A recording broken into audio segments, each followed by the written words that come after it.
how do we find our own call of action? Have you found a way to kind of say to people, like, just define more in life? To, how do you stop hiding behind what society thinks we should be like and actually just be ourselves? Do you think? Sure. I mean, this is obviously easier said than done, right? Everybody has that poster on their, or remembers the poster on the wall of, like, in grade school, or like their mom has like the art, it's like, be yourself because everybody else is taken. And it's like, Mm.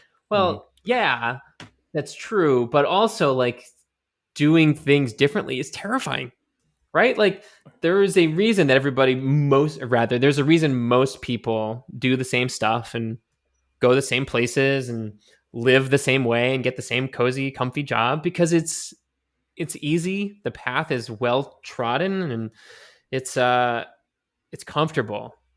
And being uncomfortable sucks, right? Like, there is an evolutionary part of us that is not does not like being outside of our comfort zone, and doing that requires a lot of courage, and it's almost like a muscle that needs to be developed. So for somebody that is trying to do this, um, we talk about a lot of this with nerd fitness these days, but just this idea of almost crafting your own alter ego.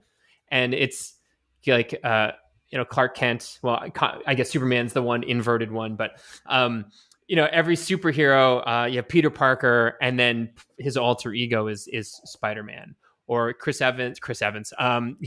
Steven. Oh my God, Steve Rogers. Geez, I have Captain America's shield right behind me. Steve Rogers, becomes Captain America.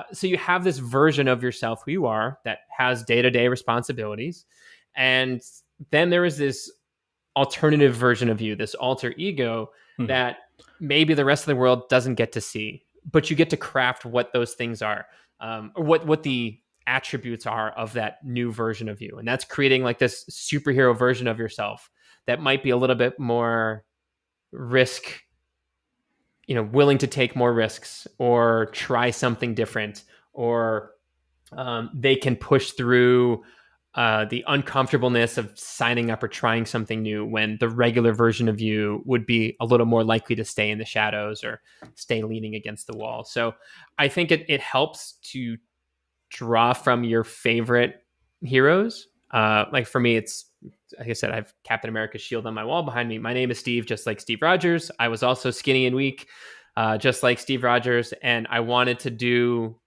the right thing and inspire people through my actions. And that's what Captain America stands for. So I like to think oftentimes, like, what would Cap do in this situation? And that works for me. For other people, it might be Bruce Wayne and Batman, or it might be Katniss Everdeen becoming the Mockingjay in Hunger Games.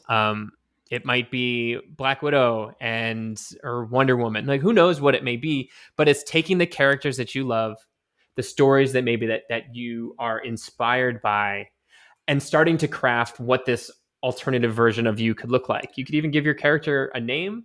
You can come up with a backstory or an origin story. We all know the best superhero stories or movies are the origin stories that teach us about who the heroes are and how they came to be. And I think starting there and being inspired by those people, we can kind of hype ourselves up and say, like, all right, Steve might not be able to do this. My personal, alter ego is Rebel One. He's the leader of the Nerd Fitness Rebellion, whereas regular Steve doesn't want to do, is afraid to get on a stage and is definitely afraid of public speaking. Rebel One loves spreading the message of nerd fitness and wants to help people, and gladly puts himself out there, and is comfortable with being uncomfortable. So I kind of have to embrace these other aspects of this alter ego to get the things done that I feel compelled to do. So I think everybody can pick their favorite character or a story arc from their favorite show, writing those things out and starting to craft their own alter ego. And then we can talk a bit more about, like, what do you do when you need that final nudge, or how do you actually get yourself to do things that scare you? One final thing I'll add here is, as you mentioned, like, how do you do things that, society might say is like a little weird, or kind of goes against the grain? Having a community of people who are doing those things and living differently and bucking stereotypes and pushing outside of specific norms or societal norms. Having other people that you can reach out to and learn from and get support from, that can be really, really valuable. And I think that's been one of the best parts of Nerd Fitness, is this Justice League of people from all over the globe with all different talents and superheroes powers, and having such a wide group of people come together and support each other has been really, really powerful.